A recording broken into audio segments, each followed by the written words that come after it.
Good day, I'm Dr. T and welcome to my office. So today I would like to talk about batteries, a quintessential and critical part of the modern world. These guys are an interesting way of storing energy in the form of chemistry and then releasing it back when we need it.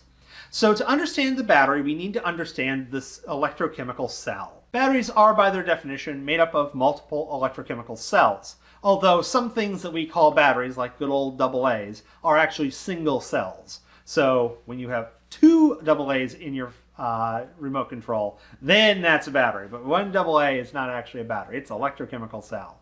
But hey, let's ignore marketing and let's jump into the chemistry.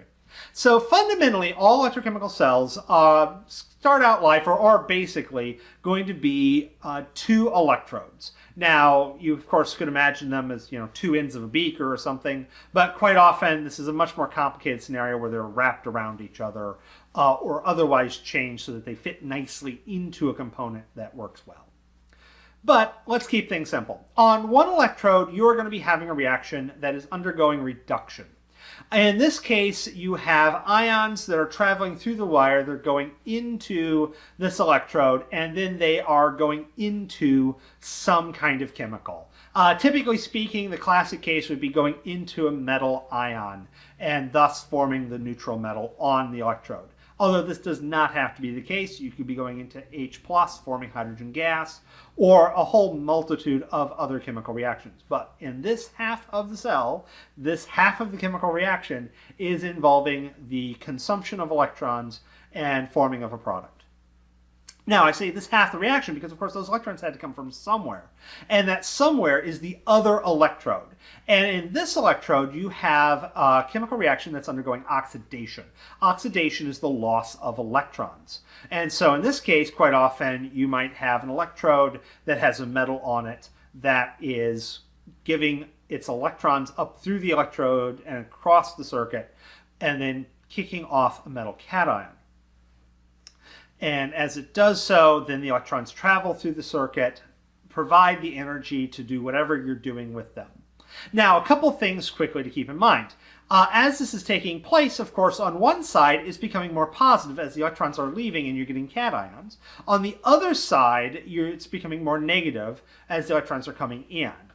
Right now you're kind of making a capacitor, a very bizarre one, and one that the electric potential, the difference between the two, in terms of charge, will stop the chemical reaction very, very quickly if it simply is going as I've described. So you need a way to complete the circuit, allow the charge to flow backwards, but not actually moving an electron. Well, the other thing that moves charge are ions. So between our two electrodes needs to be what's usually referred to as a salt bridge or a membrane or something that allows the flow of charge from one side of the cell to the other. That way you don't have a buildup of charge on one side of the cell and the other, and this allows your circuit to complete. Salt bridges are literally what they sound like. They're a tube of salt that cations enter in on one end and other cations exit at the other end. They're not the same cation. Likewise, anions can go in the opposite direction, and this way you maintain charge. Membranes would simply allow some things to travel through, or hey, you can just put both electrodes in the same solution. That also works depending on what you're doing, although that's usually the least efficient approach. Now, the voltage, the energy per electron effectively, the amount the electrons want to flow from one side to the other, is determined by a couple of factors, specifically what chemical reactions you have, how much is the reduction side wanting to give away its electrons, how much is the oxidation side wanting to not give away its electrons, and then that kind of difference is going to give you kind of your starting view of what your voltage is going to be, but also the concentration of cations around each of your two electrodes will have a profound impact on the flow of electrons. And in fact, you can make an electrochemical cell where it's the same chemistry on both sides, it's just the concentration is profoundly different on one side versus the other. This is why, as you use your battery, the voltage goes down. Essentially, you are moving cations around, so the concentrations change. And as it's being used, the voltage will go down and down until it's no longer suited for whatever your needs are. And then you either need to recharge the battery or you need to discard it and get a new one. When a battery is giving out energy, when you are using your electrochemical cells so that it is, spontaneously moving electrons over, we call that a galvanic cell. It's creating a current. However, if you have a rechargeable battery, or I should say a rechargeable cell, what you're doing in that case is connecting an external power supply to force the electrons to go in the opposite direction. This is now turning it into an electrolytic cell, and thus you are running the battery in reverse. The concentrations are changing back, and then once you charge it up, the concentrations are ready to go. Once you disconnect the power and complete the circuit, then boom, it turns back into a galvanic cell. Useful to say the least. You can now store electricity in the form of a chemical potential energy, which is great for long-term storage, or at least medium-term storage for your energy. And that's, of course, what we love our batteries for. Now, when looking at batteries, we've got a couple of properties to keep in mind. Of course, we've got voltage. That's, once again, as I said earlier, comprised of what chemicals you've got as well as what concentrations they're at. You also have the number of cells you put together.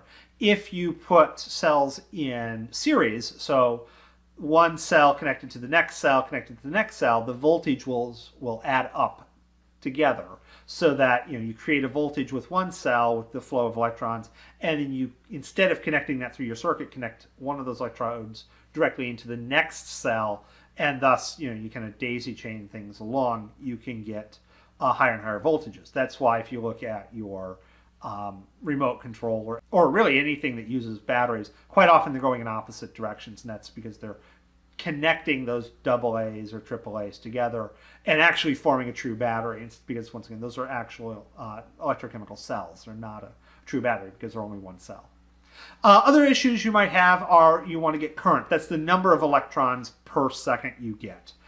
So the higher the current, the more electrons per unit time you have flowing through that. That's going to be heavily dependent on things such as the surface area of your electrodes. If you look at a car battery, those are really big, in no small part because you want a lot of current to turn your car on with. To get that motor moving, you have to have a lot of current to start your starter, and thus you have gigantic electrodes in that battery, so there's lots of surface area for the chemical reaction to take place.